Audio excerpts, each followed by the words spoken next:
노태우 전 대통령 장례가 국가장으로 진행됩니다. 이 결정 배경에 대한 정부 설명 중에는 이런 대목이 있습니다. 형 선고 이후 추징금을 납부한 노력 등이 고려되었다. 법원이 선고한 추징금을 납부하기 위해 애썼고 아들 재현 씨는 광주 5.18 민주묘지에 가서 여러 차례 사과한 점을 평가한 걸로 보입니다. 전두환 씨와 다른 지점이죠.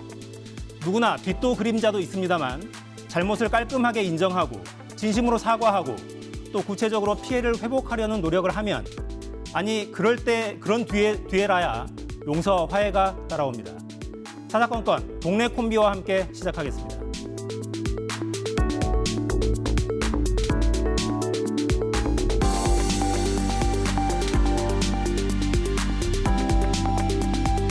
네, 여의도 사사건건 정청래 더불어민주당 의원, 권성동 국민의힘 의원과 함께하겠습니다. 어서 오십시오. 네, 안녕하십니까. 네, 어제 사망한 노태우 전 대통령 빈소 오늘 오전 10시부터 조문이 시작됐습니다. 영상 보고 시작하겠습니다.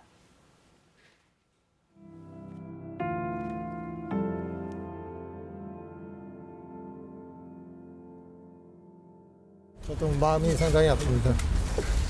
오랫동안 고생을 하셨는데 명면을 잘 하실 수 있었으면 하는 바람입니다. 우리나라 역대 대통령으로서 외교에 관해서는 하나의 커다란 족적을 남기신 분이라고 생각합니다. 그분의 과를 물론 오롯이 덮고 갈 수 없는 분들도 대한민국인지 많은 걸 알고 있지만은 그런 노력 또한 전두환 대통령 일가와는 다르게 평가될 부분이 있다. 망자에 대한 최소한의 예우를 한 것이다 이렇게 생각해 주시면 좋겠습니다. 빛과 그림자가 있는 거죠. 그러나 결코 그 빛의 크기가 그 그늘을 덮지는 못할 겁니다. 그럼에도 불구하고 할 수 있는 최소한의 노력을 다한 점을 저는 평가합니다. 5.18 민주화운동 강제 진압과 12.12 군사 쿠데타 등 역사적 과오가 적지 않지만 88 올림픽의 성공적 개최와 북방정책 추진, 남북기본합의서 채택 등 성과도 있었다며 고인의 명복을 빌고 유가족들에게 위로의 말씀을 전했습니다. 네, 빈소의 조문이 오늘 오전부터 시작이 됐고 많은 분들이 지금 가서 조의를 표하고 있습니다. 일단 민주당 지지그룹 내에서는 이견도 좀 있을 것 같긴 해요. 노태우 전 대통령에 대한 평가. 문재인 대통령도 말씀하셨다시피 한 사람의 인생이 과만 있겠습니까? 공과가 있는 거죠. 저도 이제 통일운동 그리고 남북관계에 굉장히 관심이 많은 사람으로서 남북관계 교과서라고 할 수 있는 남북기본합의서 제가 이게 들고 왔어요 여기. 근데 이 남북기본합의서대로만 남과 북이 지킨다면 굉장히 지금 이제 좋아지는 거거든요. 어쨌든 이걸 채택했다는 것은 굉장한 업적이다 볼 수 있고 또 88 올림픽 성공 개최 이후에 외교의 외연확장, 사회주의권 국가 그래서 폴란드, 헝가리, 구소련, 중국 이런 데하고 다 수교를 맺었거든요. 그거는 오히려 보수 정권이었기 때문에 더 가능하지 않았을까 그런 생각이 좀 듭니다. 물론 12.12 군사반란이나 5.18 강제진압 이런 부분은 분명히 비판받아 마땅하고 부정축제 이 부분도 이제 국민들의 공분을 샀는데 어쨌든 돌아가신 이 상황에서는 어쨌든 객관적으로 잘한 건 잘했다 또 못한 건 못했다 이렇게 평가하는 것이 좋을 것 같습니다. 네. 노태우 전 대통령에 대한 평가 어떻게 하십니까? 조금 전에 여러분들이 말씀하셨고 정청래 의원도 말씀하셨지만은 대통령이든 어떤 자리든 간에 다 공과가 있는 것이고요. 과오 부분에 대해서는 이미 역사적 평가가 이루어졌다 이렇게 보고 있습니다. 법원의 재판 과정을 통해서 5.18 12.12 사건에 대해서 단죄를 받았거든요. 다만 어쨌든 저쨌든 간에 87년 헌법체제를 만드는 데 있어서 그것이 국민의 압력에 의해서 그 부분을 마지못해 동의했던 어쨌든 간에 현재의 그런 헌법 체제를 만드는 데 있어서 어느 정도 역할을 했고요. 특히 업적이라 하면은 러시아 등 북방 외교 또 중국과 외교 이런 등등에 있어서 큰 역할을 하지 않았나 이런 생각이 들고 애도 기간인 만큼 우리가 그런 역사적 공과에 대해서 버릴 건 버리고 또 배울 건 배우는 그런 자세를 취하는 것이 중요하다고 생각합니다. 네. 아들인 노재현 변호사가 오늘 빈소 앞에서 기자들을 만나서 고인의 평소 뜻이었다면서 이런 얘기를 했어요. 역사의 나쁜 면은 다 짊어지고 가시겠다. 앞의 세대는 희망을 갖고 살았으면 좋겠다는 말씀을 평소에 하셨다라고 이야기했고 본인의 책임과 과오가 있다면 너그럽게 용서해 주셨으면 좋겠다는 말씀을 평소에 쭉 하셔왔다. 뭐 이런 발언도 했습니다. 일단 장례는 국가장으로 치르기로 했고 네. 장례위원장은 총리가 맡기로 했어요. 그러니까 이런 과정을 통해서 좀 상처를 치유하고 불행한 대통령이 또 만들어지는 이런 역사를 마무리하는 계기가 좀 됐으면 좋겠다 이런 바람도 있습니다. 우리가 이제 프랑스를 똘레랑스의 나라, 관용의 나라 이렇게 하지 않습니까? 그 관용이라는 것은 가해자가 끊임없이 용서를 구하고 피해자가 마음을 푸는 거거든요. 그래서 어쨌든 마지막 유언 같은 것을 아들 노재현 씨가 말했는데 어쨌든 용서해달라 이렇게 마지막에 그 말씀을 하신 것은 좀 큰 울림으로 남지 않을까 이런 생각이 들고 이제 국가장으로 이제 된 만큼 5일 동안 이제 조기 개양을 해야 되고요. 그리고 어쨌든 장례 비용은 이제 국고에서 나가는 건데요. 그만큼 어쨌든 문재인 정부에서는 뭐 이렇게 저렇게 논란이 있을 수 있는데 그 부분을 좀 정리했어요. 그리고 법적으로는 규정이 명확하게 안 돼 있습니다. 국가장으로 하는 것. 그래서 장례법에 국가장례법에 안 나와 있는데 적극적으로 해석해서 국가장으로 이제 한 만큼 이것을 계기로 어쨌든 국민 통합의 한 작은 미랄이 됐으면 좋겠습니다. 네, 고 의원님 관련해서 의견 혹시 있으십니까? 저는 뭐 이제 노무현 대통령이 병석에 누운 지 굉장히 오래됐거든요. 노태우 대통령께서. 그래서 항상 뭐 언제 이게 돌아가실지 모른다는 얘기가 나왔는데 역대 정부에서 이 부분에 대해서 돌아가셨을 경우에 국가장으로 할 것인지 국립묘지 안장할 것인지에 대해서 쭉 검토를 해왔어요. 그래서 노무현 정부 때는 안 된다는 의견이었고 또 MB나 박근혜 정부 때는 가능하다는 게 해석을 했거든요. 이 법률 해석이 문제이기 때문에 그래서 우파 정부나 좌파 정부에 따라서 해석이 좀 왔다 갔다 했는데 문재인 정부에서 이 문제를 그래도 과거 노무현 정부와 달리 국가장으로 하겠다 결정한 것을 높이 평가하고요. 사실은 우리 대통령들이 전직 대통령들이 다 지금 불행한 결말을 맺고 있잖아요. 또 그 전직 대통령의 을 둘러싼 이 국민의 갈등이 또 굉장히 심각한데 이번 일을 계기로 해가지고 좀 미래로 나아가는 분위기를 우리 모두가 조성했으면 좋겠습니다. 네. 근데 기본은 사과하고 책임을 인정하는 데부터 시작돼야 될 것 같긴 합니다. 그러니까 전두환 씨는 학살 책임을 한 번도 인정한 적이 없고 추징금도 납부하지 않고 버티고 있어서 이분도 좀 지켜봐야 될 것 같습니다. 자, 현안 이야기 좀 넘어가죠. 본격 대선 행보 시작한 민주당 이재명 후보 오늘 첫 행선지로 전통시장을 찾았습니다. 영상 보겠습니다.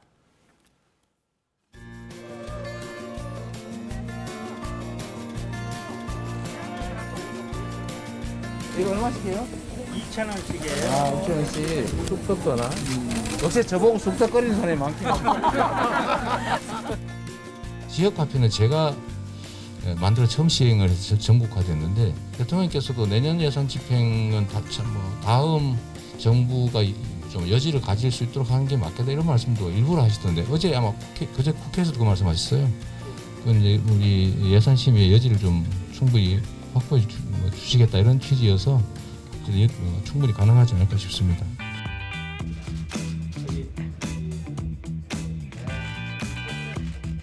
참 잘하시더라고요. 서운한 분들을 다 이렇게 안아주시고 네.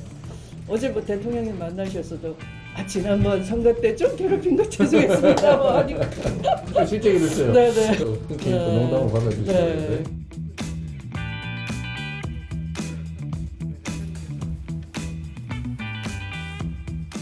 네, 추미애 대표와의 회동은 화기애애하네요. 선대위는 출범 날짜가 정해졌더라고요. 12월 2일. 예정일인데요. 11월 2일 날 이제 개문 발차한다. 이제 이건데요. 근데 이제 선대위라는 것은 한꺼번에 다 짜지지 않거든요. 그래서 대체적인 윤곽은 이제 선대위원장, 본부장 이렇게 하고 채워 나가야 되는데 어쨌든 이낙연 대표와 일요일 날 회동을 했고 또 대통령 만났고 오늘 추미애 또 장관 만나고 이제 다른 예비 후보들 다 만날 예정인데요. 그리고 어쨌든 관악구에 있는 전통시장을 갔는데 거기가 이제 정태우 의원이 이낙연 캠프에 있었던 데거든요. 그렇죠. 그리고 저희들로서는 이제 전통적인 민주당 텃밭이고 또 호남 분들이 많이 살고 계시고 그래서 행선지를 거기를 선택한 것 같고요. 추미애 전 장관하고는 저도 이제 그 영상을 다 봤는데 거의 뭐 온누이 같더라고요. 그 분위기 굉장히 좋았습니다. 네, 이제 뭐 원팀 이런 우려는 하지 않아도 된다. 네 그렇습니다. 네. 개문발차라고 표현하셨는데 정 의원님은 어떤 역할을 하시게 됩니까? 저는 특별히 뭘 만든다기보다는 제 체질상 리베로. 리베로. 네네. 네. 뭐 직책과 관계없이 전국을 돌아다닐 생각입니다. 알겠습니다. 근데 이 대목이 좀 눈에 띄던데 이 후보가 대통령 만난 자리에서 저도 문재인 정부의 일원입니다 이렇게 표현을 하더라고요. 그러니까 사실 이 경선 과정에서도 그랬고 지난 대선에서도 경쟁을 했던 관계이기 때문에 반문 쪽의 반감도 상당했었고요. 사실 그걸 부인할 수는 없을 것 같아요. 그래서 이게 이제 현 정부를 차별화하기보다 계승하겠다는 뜻을 지금이라도 보이는 게 유리하다고 보는 건지 이건 어떻게 좀 해석을 해야 됩니까? 역대 대통령 선거 때 보면 현직 대통령이 자기가 속한 자당을 탈당하거나 탈당을 요구받거나 심지어는 화형식까지 하는 이런 볼썽사 나온 일이 있었는데 이번에는 현직 대통령을 민주당에서 뭐 탈당하라든가 이런 게 전혀 없지 않습니까? 오히려 대통령의 40% 이상의 높은 지지율이 대선 국면으로 객관적으로 저희한테는 유리한 정서죠. 그리고 사실상 언론에서 계속 얘기를 하는데 이간질 시키고 갈등 유발로 친문 비문 얘기하는데 없습니다. 그게 솔직히. 그러니까 그거를 언론이 계속 보도하기 때문에 마치 있는 것처럼 느끼는 거지 사실상 없고요. 그리고 이번에 이재명 캠프 같은 경우도 소위 말하는 언론에서 편가르게 하는 친문 인사들이 대거 다 활동을 했고 또 문재인 대통령과 이재명 후보 간에 그런 앙금 이런 건 사실상 없어요. 그래서 그냥 자꾸 이렇게 갈등 유발적으로 기사를 써야 국민들이 보니까 쌈 뭐 구경 시키려고 그렇게 하는 것 같은데 사실상 그건 없습니다. 그리고 어쨌든 제가 만나봐도 예비 경선에 참여했던 후보들은 다 똘똘 뭉쳐 있는 상태입니다. 알겠습니다. 야권에서는 대통령과의 만남 자체가 잘못된 만남이다 이렇게 표현하더군요. 그렇죠. 이재명 후보는 대장동 게이트로 지금 피의자로 돼 있잖아요. 검찰청장도 수사 대상에 포함된다라고 분명하게 얘기를 했습니다. 그리고 그 이재명 게이트, 소위 대장동 게이트에 대한 검찰 수사 부실로 인해서 국민적 의혹이 좀 증폭되고 있고 거기에 대한 특검 도입 요구가 지금 거세지고 있는 그런 상황입니다. 그런데도 국가의 수반이자 행정부의 수반이 문재인 대통령이 잠재적 범죄자, 피의자, 잠재적 범죄도 아니죠. 피의자와 이렇게 만난 것 자체가 저희들은 결국은 이재명의 선거운동의 일환이다. 이렇게 저희들은 보고 있고요. 이건 바람직스럽지 못한 태도다. 이렇게 생각하고 있습니다. 그리고 민주당이 원팀이 됐다고 주장하는데 며칠 전에 이낙연 후보, 예비 후보와 이재명 후보와의 만남은 굉장히 어색하게 끝났어요. 화끈하게 도와준다는 얘기도 안 했거든요. 그럼 왜 이낙연 후보가 2주 동안 뜸들이다가 만나줬느냐? 저는 거기에 속셈은 따로 있다고 생각합니다. 이낙연 후보 입장에서 봤을 때는 이재명 후보가 대장동 비리 사건으로 결코 무사하지 못할 것이다. 조만간에 낭파할 가능성이 굉장히 높다. 그럴 때 대비해서 원팀 정신을 보여줘야 다음에 자기가 또 나올 명분이 생기는 거거든요. 그런 차원에서 떨떠름하게 만났거든요. 오늘은 뭐 저 추미애 그 후보와의 만남과는 전혀 다른 그런 분위기를 연출했기 때문에 선대가 발족된다 하더라도 이 원팀이 되기는 어려울 것이다. 또 이낙연 지지자가 다 이재명 후보를 지지하지 않을 것이다. 실제요. 호남에서 많은 인사들이 이낙연 후보의 낙선 이후에 저희 캠프에 문을 두드리고 있습니다. 이재명은 안 된다. 그리고 윤석열을 가야만 제대로 된 나라를 만들 수가 있고 상식과 공정과 저희가 살아있는 국가로 만들 수가 있다. 이런 생각을 하면서 우리 쪽으로 지금 계속 문을 두드리고 있는 그런 실정입니다. 그분들 중에 이름을 대면 저희가 알 만한 분들도 계십니까? 예, 뭐 조만간에 아마 저희들이 발표할 겁니다. 아니 이재명 후보 무슨 피의자 자꾸 얘기하는데 이거 허위사실 공표 아닙니까?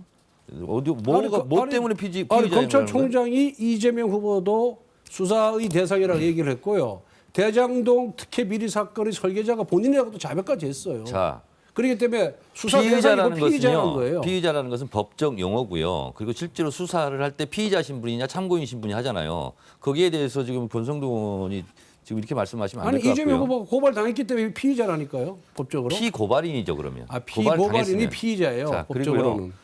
자꾸 저렇게 험한 얘기를 하시는 것이 국민의힘에 좋지 않아요. 그리고 이재명 후보가 문재인 대통령 만난 것은 너무나 자연스러운 것이고 관례가 다 있는 거예요. 그래서 예전에 MB 때도 박근혜 대통령이 그 후보 결정 13일 후에 청와대에 다 간 거예요. 그러면 그때 이명박 대통령이 선거 개입한 겁니까? 자기들은 그거 방문하면 되고 우리는 안 돼요? 그런 거 아니고요. 예, 노무현 대통령도 후퇴 정치라니까요. 김대중 대통령 현직 때 잘했다는 얘기가 아닙니다.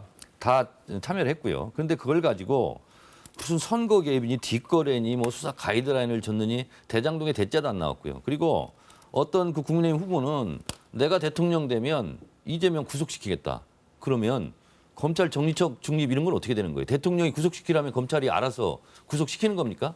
말도 되지 않는 얘기하고요. 저 후진 국가에서나 있을 법한 그런 발언들을 하시는데 계속 그렇게 하시라고요. 그게 국민들 마음에 들까요? 그리고 아무리 대선이지만 너무 심한 얘기. 아니 상대당 그리고 여당의 후보를 놓고 내가 대통령 되면 구속시키겠다. 이런 막말이 어디 있습니까? 누가 그런 얘기를 했습니까? 하여튼 그쪽 당에서 얘기하더라고요. 그러니까 너무 발끈하시니까 더 이상하네요. 알겠습니다. 확실한 건 국민의힘이 야성이 점점 강해지고 있는 것 같긴 해요. 이게 점점 더 좀 야성이 좀 올라오고 있는 것 같습니다. 야성이 강해지면 여성이 없다는 거잖아요. 청와대에 못 들어간다는 얘기죠. 네, 뭐 표현은 부드러운데 이것도 센 이야기이긴 하네요. 네. 내용을 좀 살펴보면 이재명 후보가 지사직 마지막 날 결정한 게 일산대교 무료화. 그래서 오늘 이제 정오부터 무료 통행이 시작이 됐고요. 근데 아마 이제 이대로 갈지 아니면 가처분을 내고 소송을 또 걸어서 복잡하게 흘러갈지는 알 수 없는데 이 문제는 어떻게 보세요? 일산대교 무료화 이재명 지사가 마지막 결정한 부분은? 물러가는 사람이 중요한 결정을 하는 건 저는 옳지 않다고 생각합니다. 그 일산대교 무료화 문제는 아마 국민연금과 관련이 돼 있고 여러 가지 이제 법률적인 쟁점이 남아 있는 문제거든요. 그런 문제도 중요한 문제이기 때문에 후임 지사한테 맡기는 게 옳죠. 물론 안 날에 저걸 결제하고 갔다는 거는 결국은 그 다리를 이용하는 주민들의 표를 의식하고 한 결정이다. 전형적인 포퓰리즘적인 그런 결제다 이렇게 보고 있습니다. 그러니까 권성동 의원님은 그렇게 주장을 하시는 거고 한강 다리가 28개가 있답니다. 근데 유일하게 통행료를 받는 데가 일산대교래요. 그래서 국민 불편이 너무 컸고 또 불만들도 많고 그래서 무료 통행을 하게 되는 건데 이 일산대교를 만들 때 일산대교라는 주식회사가 있다는 거예요. 근데 여기 최대 주주가 국민연금공단이라는 거죠. 근데 이제 여기서는 이걸 가지고 행정소송을 할지 안 할지는 이제 모르겠는데 행정소송을 만약에 하게 되면 이제 결과를 기다려야 되겠지만 그렇게까지 갈 것 같지는 않습니다. 그래서 어쨌든 일산대교를 이제 통행하는 분들은 뭐 좋아하시겠죠. 물론 좋아하시겠죠. 공짜니까 좋아하는데 그렇기 때문에 제가 포퓰리즘을 하는 거고요. 만약 이재명 지사가 이 문제에 대해서 일찍 이 문제점이 지적이 되지 않았겠어요? 그러면은 임기 초반에 결정을 할 수도 있는 문제인데 임기 초반에 결정을 안 하고 마지막 날 결재됐단 말이에요. 여기는 정책 의도가 있는 거죠. 그러니까 이런 분이 국가 최고 지도자가 되고 대통령이 된다 그런다면은 정말 포퓰리즘으로 일관할 것 같아요. 저는 그래서 이 점이 걱정스럽습니다. 잘한 건 잘했다고 그냥 화끈하게 얘기하시는 게 좋을 것 같은데.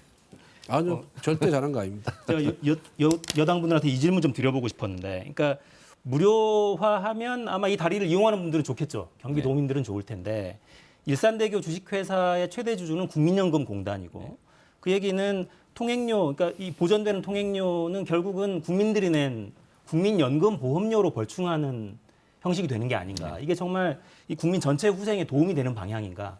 이 질문 한번 드려보고 싶었어요. 그러니까 이런 거죠. 우리가 이제 민자 유치를 하고 고속도로든 그러면 이제 톨게이트에서 이제 비용을 받지 않습니까? 일정 기간이 되면 이제 그걸 다 없애잖아요.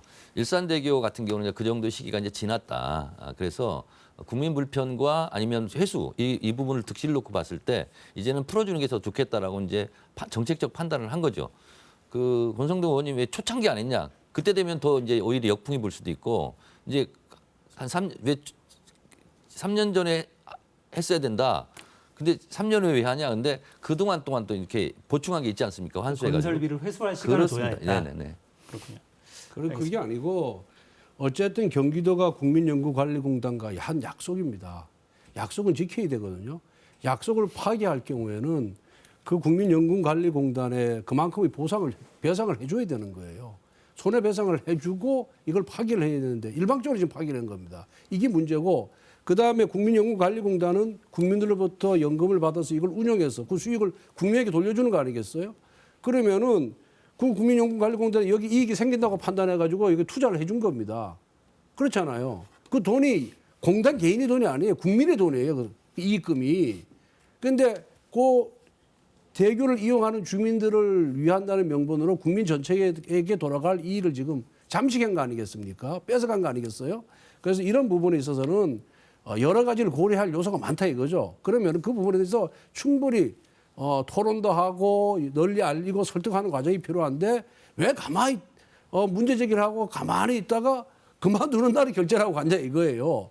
전형적인 이게 방침은 일찍 밝혔죠. 아니 조장만 전형적인 결재만 이제 표를 구걸하는 한 행위다. 거죠. 표 구걸 행위다 이렇게 보는 겁니다. 네. 일산대교 주식회사도 일단 그 행정처분 그 문서가 도착하면 분석해보고 대응 방향을 정하겠다고 했으니까 한번 지켜보시죠. 요 이야기는 마지막으로 좀 하고 넘어갈까요? 여당 관련해서. 대장동 특검 이야기인데 여론은 특검을 도입해야 한다는 쪽이 좀 더 우세한 걸로 나옵니다. 줄곧 과반이 넘는 걸로 나오던데 지금 저희가 보여드리는 것도 64% 국민들 64%는 특검 수사로 진실을 규명해야 한다 이렇게 요구하고 있네요. 특히 이제 지역별로 보면 수도권, 연령대별로 보면 젊은층 20대에서 이게 조금 더 높게 나옵니다. 그래서 여당 입장에서는 특히 이재명 후보 입장에서는 굉장히 좀 부담스러운 상황일 수도 있을 것 같습니다. 물론 이제 여론조사가 찬성하냐 반대하냐 그러면 반대가 항상 높게 돼 있죠. 대답하는 성향이. 네, 그런데 누구 책임이냐? 이것도 같은 여론조사에서 물어본 겁니다. 그랬더니 이재명 책임 53%, 국민의힘 책임 37% 이렇게 나온 거예요. 그러니까 비등비등한 거예요. 여당이 총공세를 하는데 아니, 당신들이 공공개발 막아가지고 그렇게 된 거 아니야? 그래서 국민의힘 책임이 37%예요, 37%. 이게 국민의힘이 이거는 돌아봐야 될 상황이고 경기도 국감 때 이제 이틀간 이재명 후보가 굉장히 이제 설명을 잘했다는 거 아닙니까? 그리고 뭐 여당의 비판적인 언론들조차 이재명의 완승이고 국민의힘의 완패다. 그리고 뭐가 한 방은 없고 헛방만 날렸다 이런 거 아니겠어요? 그래서 결국은 대장동 부분은 이재명 후보는 지금 빠져나왔고 실제로 이제 거기 돈 받았던 사람들 주로 이제 저희 쪽은 없어요. 그래서 뭐 예를 들면 그 곽상도 의원 아들 문제부터 시작해가지고 지금 다 나오고 있지 않습니까? 뭐 협의를 했다 어쨌다. 그래서 가면 갈수록 결국은 국민의힘에게 이게 부메랑으로 돌아갈 거라고 저는 생각을 합니다. 저렇게 강변을 하니까 젊은 층들이 다 돌아서죠. 젊은 20, 30대들이 문재인 정권 민주당에 돌아선 계기가 조국 수사 때부터입니다. 그 조국의 부정과 비리, 일가족의 그런 범죄 행각에 대해서 민주당과 정부가 얼마나 옹호하고 그리고 검찰 수사를 압박을 했습니까? 서초동에 집결을 해서 윤석열 검찰총장 물러가라고 얼마나 난리를 쳤습니까? 그 바람에 공정의 가치를 최고로 여기는 20, 30대들이 민주당에 등을 돌린 거예요. 원래 20, 30대들이 민주당의 최고 우군 아니었습니까? 그런데 이 사건도 마찬가지예요. 이 여론이 64대 27인데 이것을 별거 아니다라고 저렇게 해석하는 거 보면서 좀 깜짝 놀랐습니다. 그리고 민주당과 국민의 책임 53대 37을 가벼이 여기는 거 보고 저는 깜짝 놀랐어요. 저런 식으로 도덕적으로 불감증을 갖고 있고 뭐든지 자기들한테 유리하게 해석을 하니까 국민 여론이 점점 악화가 되는 겁니다. 아마 이 방송을 듣는 20, 30대들이 민주당의 저런 태도에 대해서 아마 개탄을 할 겁니다. 그래서 권성동 의원님 말씀드리려면 이재명 책임이 한 90% 나와야죠. 들어보세요. 국민의힘 책임 한 10% 특검을 미만 도입해야 나오고. 되겠다는 것이 여론조사 기관에 따라 차이가 있습니다만은 73에서 65%까지 나와요. 이게 굉장히 높은 수치입니다. 결국 검찰 수사가 부실하고 정부 여당의 영향력이 미친다고 보는 거죠. 그런 부분에 대해서 겸허하게 받아들여야 되는데 마치 이재명이 아무 책임이 없다 저런 식으로 이게 약간 저 논리적인 그런 뭐랄까 왜곡을 하는데 돈 받은 자가 범인이죠. 이재명 이 설계한 자가 범인인 거예요. 설계한 자가 범인이고 설계를 100% 그다음에 못하게 만든 게 그쪽이잖아요. 이렇게 7명에게 50%라도 민간 공공 할 수 있게 만든 게 이재명 지사 아니겠어요? 7명에게 1조 5천억이라는 어마어마한 수익을 준 그 설계자가 이재명이고 이재명이 몰랐다 그런다면은 저렇게 말 잘하고 저렇게 똑똑한 이재명이 몰랐다 그러면은 그걸 믿는 국민이 어디 있겠습니까? 이거는 특검을 도입해서 수사를 하면은 제가 수사를 하면은 일주일 이내 이재명 구속시킬 수 있습니다. 알겠습니다. 특검 나왔으니까 넘어갈게요. 특검 논의를 해야 끝나니까 이 이야기는. 근데 확실한 건 이재명 후보가 지사 시절에 국감장에서 완승을 거뒀다라고 그런 평가들도 많았는데 국민 여론이 아직 완전히 설득되지 않은 건 확실한 것 같습니다. 조금 전에 들어온 소식인데 일산대교 주식회사가 무료 통행 이 행정처분에 대해서 집행정지 가처분 그리고 소송 제기했다는 소식도 들어와 있습니다. 자, 야당 상황으로 좀 넘어가 보죠. 국민의힘 경선룰 결정 나왔죠. 근데 어제 저녁에 윤석열 캠프 긴급 회의가 소집됐다고 들었는데 예. 어떤 논의가 있었습니까? 제가 뭐 본부장으로서 이제 소집을 했는데요. 소집한 이유는 우리 5명의 공동선대위원장들이 새로 영입이 됐고 또 어제 8분의 현역 의원들이 지지선을 냈습니다. 그러면서 우리 캠프에 보직을 하나씩 다 맡으셨거든요. 그래서 그 새로운 분들과 상견례를 좀 겸하고 이제 뭐 선거가 사실상 일주일도 안 남았잖아요. 그래서 우리가 막바지에 좀 피치를 올리자. 그래서 좀 압도적인 승리를 하자.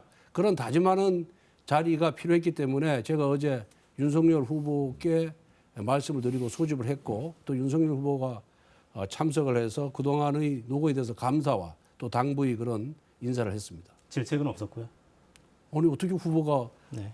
우리 현역 의원하고 당위위원장 질책을 아니 합니까? 본인이 질책은 할 건 없을 것 같고 아니 오로지 고맙다는 인사를 했고요. 본인이 캠프 가가지고 본인이 죄송하다고 얘기했어야죠. 왜냐하면 전두환 찬양 발언 그리고 개사과 이런 것은 참모들이 잘못한 게 아니잖아요. 그러니까 본인이 그건 참모들에게 좀 사과를 할 문제고 그래서 지금 각종 여론조사가요. 윤석열 후보가 지금 하락세에 지금 접어들었다는 거 아니겠습니까? 그리고 홍준표 후보가 상승세. 그래서 저도 한 일주일 전만 하더라도 윤석열 후보가 이길 수도 있겠네 이렇게 했는데 지금은 누가 이길지 모르는 상황으로 이제 빠져버린 거예요. 그래서 그거는 권성동 의원 같은 분은 참 불쌍하죠. 왜냐하면 후보가 계속 헛발질하고 1인 1실수하고 그래서 이 시리즈 있잖아요. 실언 시리즈의 마감은 국민 정서를 감정선을 건드는 개사과로 끝난 거예요. 그래서 아마 윤석열 후보가 패배한다면 개사과가 결정적으로 마지막 피니시 브로를 날린 거예요. 이거 끝내기 안타 한 거죠. 저기 정청래 의원께서 계속 희망사항을 얘기하는데 정청래 의원의 기대대로 그렇게 되는 경우는 없을 것이고 뭐 여론조사가 뭐 악화가 됐다 그러는데 일부 뭐 그렇게 나오는 여론조사도 있는데 오늘 또 나온 스테이트 뉴스에서 보면은 윤석열 후보 37.4대 이재명 33.8, 이재명 32.5대 홍준표 28.6. 이래서 윤석열 후보가 아주 뭐 다소 좀 높게 나왔고요. 뉴스토마토도 마찬가지예요. 전체적으로 윤이 34.8에 홍이 33. 국민의힘 지지층에서는 53대 18.8로 나와요. 그래서 당심은 윤석열이 절대적으로 강자고 전체적인 여론조사는 조금 뭐 불리하게 나오는 것도 있고 또 유리하게 나오는 경우도 있지만은 그 부분은 제가 여러 차례 얘기한 것처럼 민주당 지지자들이 역선택이 포함되어 있다 이런 말씀을 드립니다. 근데 거기는 승부가 결정되면 원팀이 됩니까? 윤석열 후보가 졌다. 우리 당은 민주당하고 좀 다르죠. 다 됩니다. 예. 많이 다르죠. 예, 저희하고. 우리 당 후보들은 원팀 바로 됩니까? 그 정도 기본적인 자질을 다 갖고 계신 분입니다. 아니 그랬으면 좋겠는데 오늘 그 주호영 선대위원장이 회견 자청에서 또 이런 발언 하셨더라고요. 어르신 투표 방해 중지를 촉구했던데 홍준표 후보 쪽에. 이거는 어떤 배경입니까? 그러니까 이제 우리가 이 투표를 이틀 동안은 핸드폰으로 이제 오면은 우리가 이게 입력을 해요. 그런데 이제 어르신들이 이게 입력하는 방법이 좀 늦잖아요. 그럼 AR에서 전화가 옵니다. 전화가 오면 거기다가 이제 쭉 이제 뭐 누구 지지한다 누구 지지한다 이런 말씀을 드리거든요. 근데 AR에서 오는데 본인 인증을 하라고 1, 2차 때는 안 했거든요. 본인 인증을 하라고 얘기를 하는 거예요. 그럼 결국은 어르신들이 본인 인증하는 방법을 몰라요. 그래서 1, 2차 때는 우리 휴대폰 전화로 그렇게 하고 2차 때는 전화 받아가지고 이제 뭐 몇 번 이렇게 번호를 불러주는데 그 본인 인증하라 그러면 결국 투표하지 말라는 얘기잖아요. 그 결국은 뭐냐? 우리 윤석열 후보가 50대 이상에서 압도적으로 지금 홍준표 후보보다 앞서고 있거든요. 그러니까 결국 투표하지 말라는 얘기죠. 네, 근데 저거는요. 이런 거예요. 저게 이제 대리 투표를 막자라는 거거든요. 그러니까 우리 투표는 보통 평등 직접 비밀이잖아요. 누가 남이 대신해 주면 안 되잖아요. 그러니까 본인 인증하는 것은 너무나 당연한 거예요. 저희는 후보 쪽에서 정확히 그렇게 이야기하고 있어요. 당연하죠. 네. 저희는 모든 선거가 다 본인 인증을 합니다. 카톡이든 뭐든 오잖아요. 그러면 다 인증을 하고 본인 주민번호 놓고 본인이 확인됐을 때 그다음에 투표권이 주고 투표하러 가기가 되거든요. 근데 저는 이걸 보고 진짜 놀란 것은 국민의힘은 현대 정당으로서 스마트 정당하고 관계없나?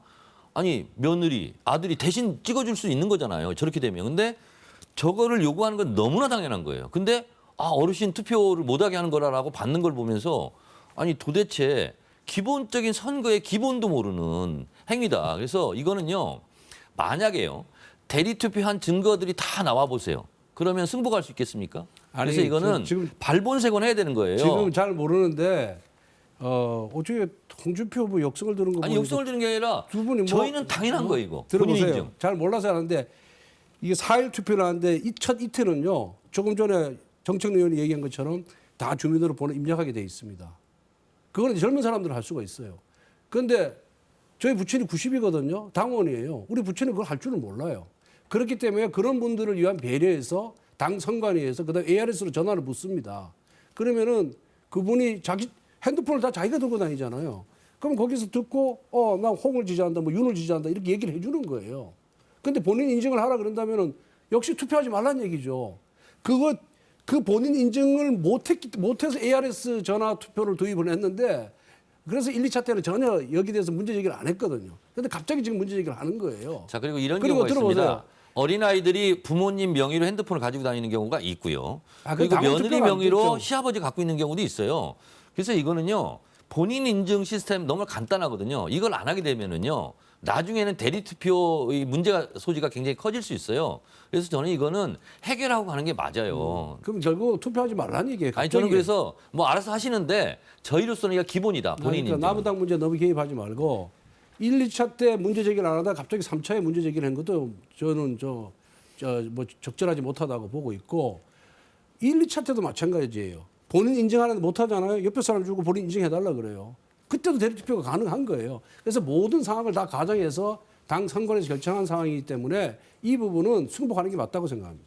그러니까 지지층의 고령층이 많은 특성은 감안한다고 해도 이게 잘 납득이 안 되는 건 있습니다. 아니, 그러니까 그렇지 않죠. 왜냐하면은 본인 인증을 한다 하더라도 본인 인증을 대신해 줄 수 있잖아요.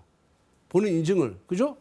그러면 그것도 대리투표 가능성이 있는 거예요. 이것이 이 소위 말하는 휴대폰을 통한 이 투표 방법의 명점인 겁니다. 민주당 제도도 마찬가지예요. 90 먹은 어르신한테 왔는데 옆에 젊은 사람이 있으면 야, 이거 인증 좀 해달라고 눌러줄 거 아니에요.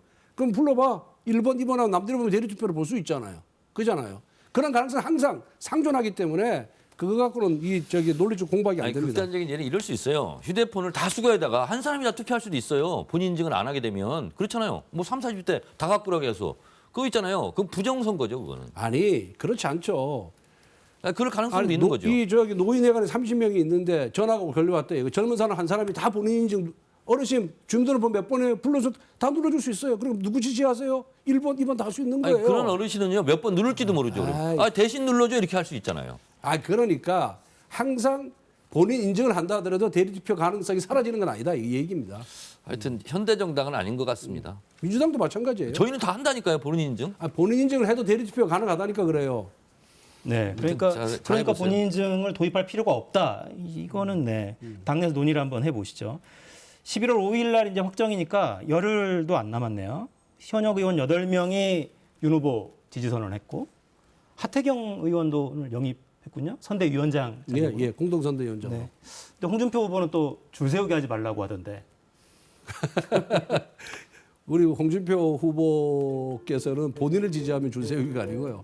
남을 지지하면 다 줄 세우기예요. 뭐 전형적인 내로남불식 표현이 아닌가 이런 생각이 들고 그분들이 왜 윤석열에게 손을 들어줬겠습니까? 첫째, 윤석열을 통한 정권 교체만이 진정한 정권 교체라고 생각을 하고 그 가능성이 제일 높다고 보는 겁니다. 그분들이. 그리고 왜 윤석열을 지지했겠습니까? 우리가 2번, 4번에 걸친 선거에서 완패하고 당이 질이 멸렬 상태에 있고 그다음에 당 내에 우리 정청래 매번 놀렸어요. 그 당에 무슨 대통령 후보가 있냐고 말이야. 대통령 후보도 없는 정당이 무슨 정당이냐고 이렇게 놀릴 정도였는데 그때 등장한 분이 바로 윤석열 총장이에요. 윤석열이 살아있는 권력 수사를 하면서 정부 여당으로부터 압박과 압제를 받았을 때 원칙과 소수를 지켰지 않습니까? 그러면서 우리 야권을 지지하는 사람들, 문정부에 실망한 많은 국민들이 정권 교체 희망의 불씨를 윤석열한테 본 겁니다. 그렇기 때문에 그분들이 다 판단하여서 윤석열을 지지하는 것이고 그분들이 다 당협위원장이거든요. 다 물어보니까 당협의 간부들하고 다 토론을 하니 대다수가 한 7, 80%가 윤석열을 지지하자라고 해서 왔다는 겁니다. 그만큼 이게 대선에 굳혀졌다고 보는 거죠. 우리가 저- 줄 세우기를 하는 게 아니라 자연스러운 네. 흐름이다. 이런 큰판 선거는요 국회의원 숫자하고 아무 관계가 없습니다. 국회의원 숫자대로 했으면 이재명이 안 되는 거예요. 숫자가 제일 적었거든요. 그래서 조직은 바람을 이기지 못합니다. 이런 큰판 선거는. 그래서 국회의원이 누가 갔다 이거 가지고 지지자들이 마음이 움직이고 그런 건 아니에요. 저거야말로 전형적인 구태고 선거공학이고요. 그래서 제가 봤을 때는 국민적 지지, 밑바닥 민심 이걸로 결정되는 거지 국회의원 숫자로 하는 건 아니다. 이런 생각이 들고. 국회의원과 당협위원장이 기양 오는 것이 아니라 그 핵심 당원들과 논의한 결과 윤석열을 지지하자라는 것이 다수 의견이기 때문에 지지선을 했다는 겁니다. 그게 민심이고 당심인 거예요. 알겠습니다. 시간이 다 돼서 정 의원님께만 이걸 좀 여쭤봐야겠네요. 국민의힘 경선 이제 일주일여 남았는데 막판 변수 뭘로 봐야 됩니까? 아까 상황은 안개 속이라고 하셔서. 아무래도 이제 윤석열 후보가 막판 이제 노림수로 광주 갈 것 같아요. 광주. 예, 저는 뭐 이런 노림수가 있다고 봐요. 가면 이제 광주 시민들이 뭐 가만히 있겠습니까? 난리를 치고 이제 뭐 계란도 던질 수 있고 그러잖아요. 그러면 이제 보수 성향의 국민의힘 당원들의 역결집 현상 이런 걸 노리고 아마 광주에 가서 한판 구술할 것 같아요. 제가 봤을 때. 그렇게 되면 결국은 호남에서 저 들끓는 민심 뭐 아무래도 안 좋지 않겠습니까? 그것이 과연 국민의힘 보수적인 지지자나 당원들에게 어느 정도 결집 효과가 있을까? 저는 이것이 막판 변수라고 저는 생각합니다. 광주 가실 계획이 있어요? 하여튼 뭐 11월 초에 간다라고 공언을 했기 때문에 그것이 경선 전인지 후인지는 좀 더 논의를 해봐야 되겠습니다. 이렇게 이야기하니까 가능성이 있는 것 같은데. 광주의 민도가 그 정도는 아니기를 기대하면서 권성동 정청래 의원과 함께했습니다. 고맙습니다.